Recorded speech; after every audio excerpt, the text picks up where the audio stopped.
What's up, fartheads? I was just reading this article by Shree Paradkar in the Toronto Star, Friday, April 6th. The headline is, "Intolerance has no right to a spotlight." So this guy, I marked down a few things here. We can go through this pretty quick. Are school campuses obliged to host those who spout intolerance and further legitimize their views? Could I read a few rubbish books on computer science and expect to give a lecture on artificial intelligence at the University of Waterloo?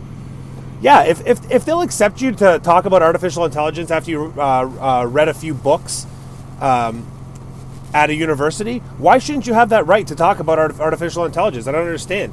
And you're just claiming that they spout intolerance, and thus that sums up their views.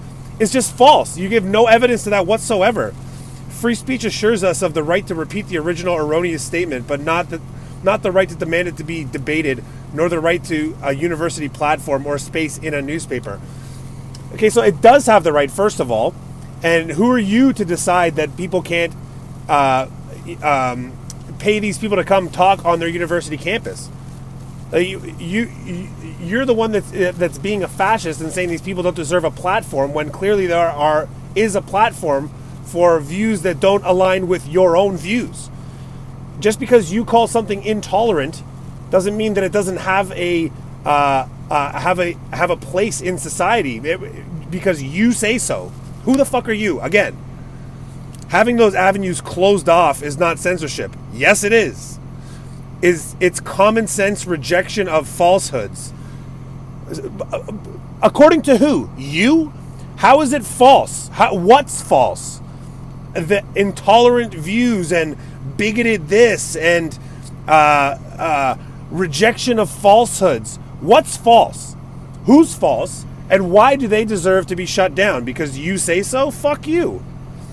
We can't debate the merits of white supremacy or phrenology in North America any more than we can debate, say, allowing kids to smoke. These issues are long settled. Who's debating? Who in the world, or who in Canada right now, besides maybe 5 retards, specifically that fucking retard with the swastika on his chest in Peterborough, besides 5 moronic retarded people, who's arguing the merits of white supremacy? No one. You're making up a boogeyman that doesn't fucking exist. There's a difference between speech that makes people uncomfortable, such as the topic of white privilege, and speech that threatens violence on others, such as the topic of white ethnocide, which essentially seeks to extinguish Canada's multicultural makeup. Essentially. So, you say that people are discussing the topic of white ethnocide. Okay, maybe they are. Maybe they're discussing it. Why can't you discuss something? Doesn't mean you have to say that, oh, white people are being murdered in Canada. They're being murdered in South Africa. And we can talk about that all day. And you can talk about something without seeking to extinguish Canada's multicultural makeup. Speaking of falsehoods, why don't you shut up? Because that statement itself is fucking retarded. Which essentially seeks to extinguish Canada's multicultural makeup. Essentially. Wrong. It doesn't essentially...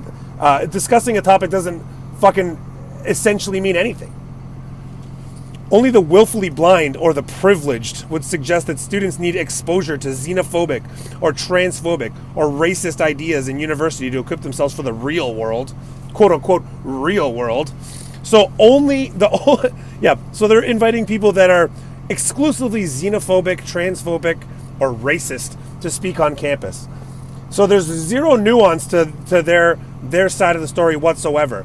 So if you disagree with mass immigration, you are a xenophobe. If you disagree with enforcing trans pronouns by law because you say so, and it can be punishable by fines or jail or whatever they want to do with it, that means you're transphobic. If you disagree with state mandated pronouns, you're transphobic or racist. If you don't agree for instance, cops are hunting unarmed black children in the streets of America, you're automatically a racist. See, it always comes down to, if you don't align with someone's views, then you are ism, whatever, phobic. Fuck off. Of what value then are such degrading debates on university campuses, or indeed anywhere, other than to suggest that intolerance is on the agenda again? See, that's what I'm saying. You can't get past the one thing that you think. So someone that disagrees with you is automatically deemed intolerant, and they have intolerant views, and they're phobics and isms and all this bullshit. Shree Paradkar. It's bullshit. Okay?